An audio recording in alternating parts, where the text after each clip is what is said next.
We're continuing in the section on dealings in the Lucid Word. The Lucid Word, which is a translation of an Arabic text called Al-Qawl Al-Jaliyy. And maybe we'll finish this section today. Let's see. Now, this point right here, maybe we read that last time, but I'll just start here. The author is talking about forbidden deals. And he said, to offer a higher price for an article that is more than its value without the intent to buy, but rather to deceive a third party, i.e., to fool them into thinking that this article has a high value and thus deceiving them into buying it.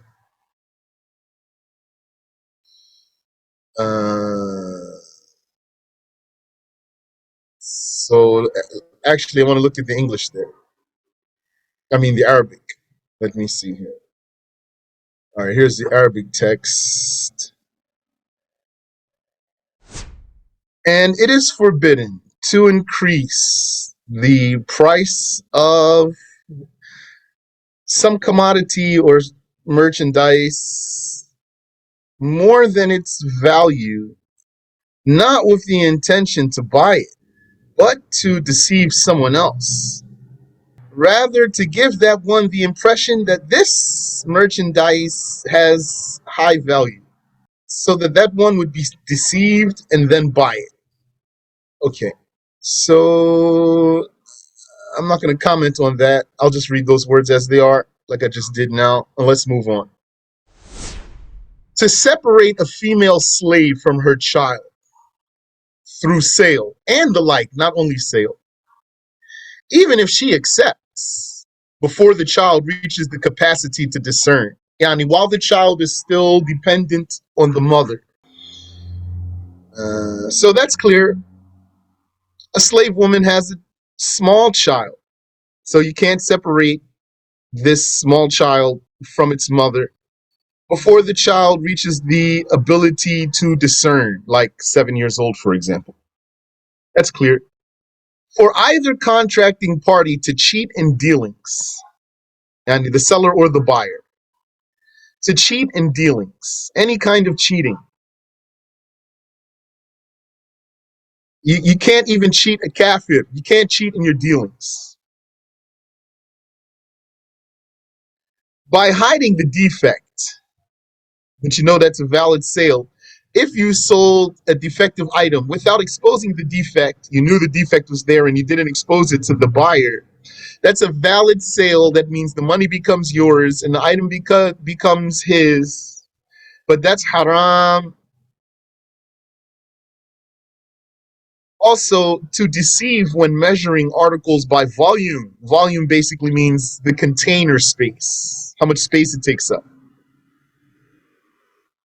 A cup, or a bucket, or a barrel, or a tub, or something like that. Or by weight, or by arm length, like such as selling material, cloth. Or in count, or to lie. I remember once when I was a kid, I went to a candy store. I purchased something I think doesn't exist anymore, called penny candy. Penny candy. It means one piece of candy for 1 penny. So I had $1 and I purchased 100 pieces of candy. And then that person gave me 99. I sat there and counted all of them and said, there's only 99. And he looked at me and he gave me one more. Or to lie, such as the seller saying that an item has a market value of such and such while knowing that it is sold for less. So that's clear.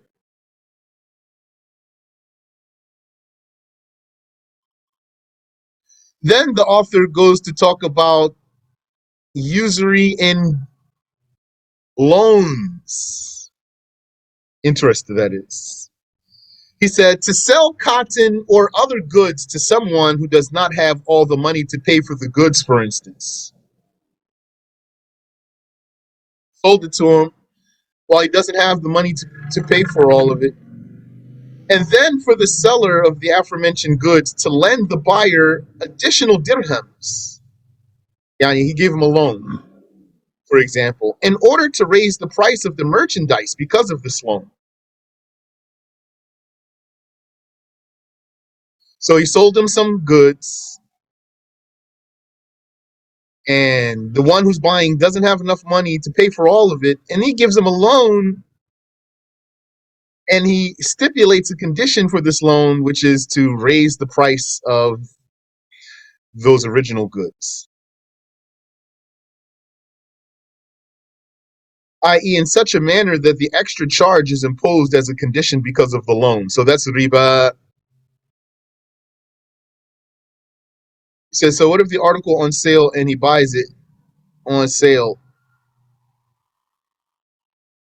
then sells it for the original price? That's fine, no problem.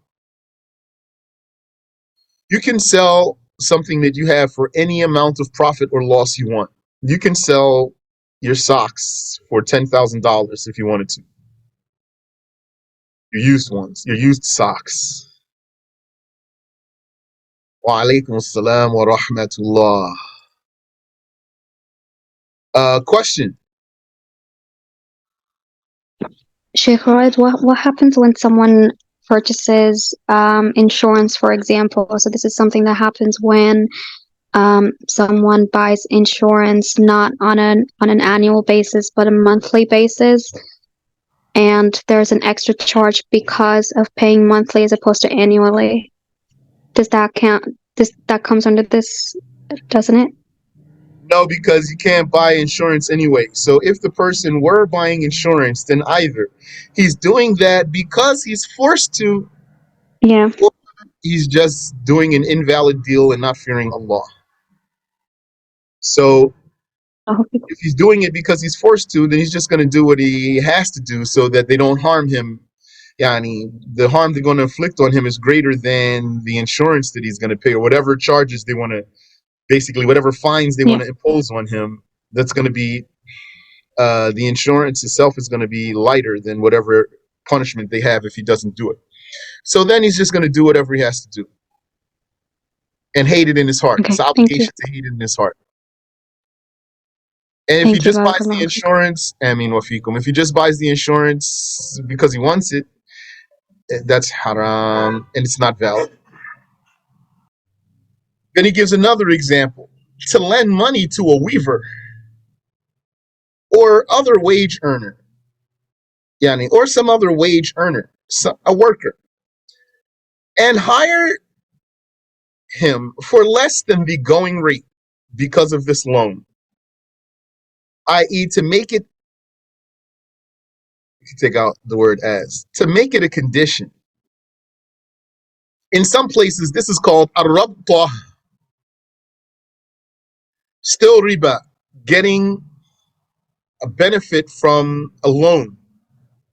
So in this case, the benefit is for the worker to work for him, or for the one who's borrowing to work for him for lower than market price.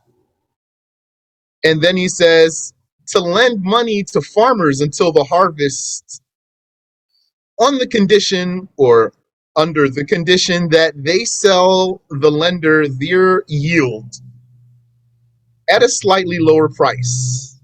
This is called in some places al-maqdi. The last three prohibited transactions are all forms of usury, riba al-qard, yani interest on loans, like I mentioned, free. The author says, likewise, prohibited are many other dealings of the people of this time, in which ignorance has increased and piety decreased. I gave you several examples through the lessons we have had, so review them. Because most of the contemporary transactions violate the religious law. Hence, the person who seeks the reward from Allah the Exalted and desires to safeguard his religion and his life in this world from the unlawful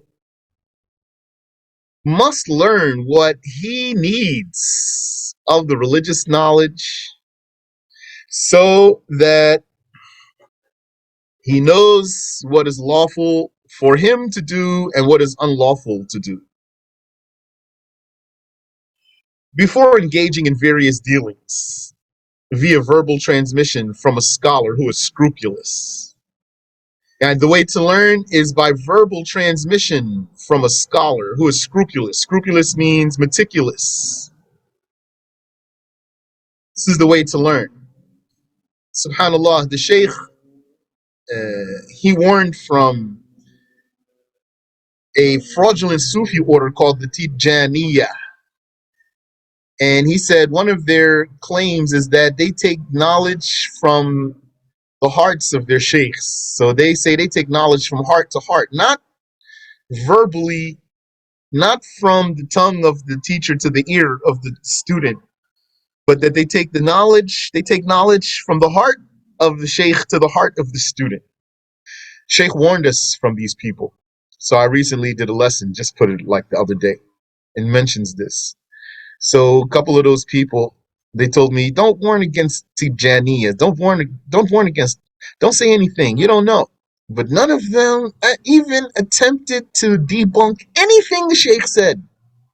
That lesson that I put there, it runs for more than an hour. It's almost an hour and a quarter. I think it's like an hour, 13 minutes. All those Tijanis who commented on that video, none of them attempted to debunk a single thing the Shaykh said about them, except one thing, which is this one here. One of them said, you don't know about Sufism, especially the case of taking from the heart of the teacher. He was saying to me, don't warn against this. You're ignorant about this issue. You're not qualified to talk about this issue of taking from the heart. That's out of all the stuff that the Shaykh warned about, that's the only thing he attempted to defend. He can't even defend it. I told him, you can't even defend this. And so far he hasn't responded to that. The knowledge is taken by verbal transmission from a scholar who is scrupulous. Yani from the route of a scholar. Doesn't mean the one you're learning from, he must be himself a scholar. But he needs to have a source, who's a scholar. His knowledge has to go back to a scholar. And if he's not a scholar, he conveys from that scholar accurately. A scholar who is scrupulous, God-fearing, edifying, meticulous, careful, that is, and mindful of his students' religion. Yes, that's important. He's concerned about the religion of his own students. If he is concerned about the religion of his students, he's going to be concerned about his own religion too. And the one who's not concerned about the religion of the other is not concerned about his own religion. Religion here means the religious status. This is because, this should be a period right here. And then capital T here. This is because seeking what is lawful, i.e. avoiding the unlawful ways of getting sustenance, is obligatory upon every Muslim. You say, what does that mean, heart to heart? What they're saying is that they can take from their teachers without the teacher opening their mouth to teach them something. And they can receive knowledge from their teachers, by what? Someone might call it mental telepathy or something. Those are the same, Al-Qawl. Remember we had the lesson, you said, this sounds silly. How could somebody believe things like this? Same lesson. Yes, we can go back to the maqbli. Yes, go ahead. To lend money to farmers until the harvest. So the farmer's broke And when he's expecting to get some money at harvest time, where he, harvests all his crops and then sells it to the market. So to lend money to the farmers until the harvest, that's when the debt is due, under the condition that they sell to the lender their yield when they do harvest at a slightly lower price. So since that's a condition for the loan, the word condition is important here. Since that's a condition for the loan, then it's a major sin. In all these cases, the word condition is important. To lend money to a weaver or other wage earner and hire him for less than the going rate because of this loan, i.e., to make it a condition, and says here also, a condition because of the loan. كل قرض جر منفعة فهو ربا. Every loan that draws a benefit is usury, or the benefit is usury, is interest. All right, so now we finished the section on deals.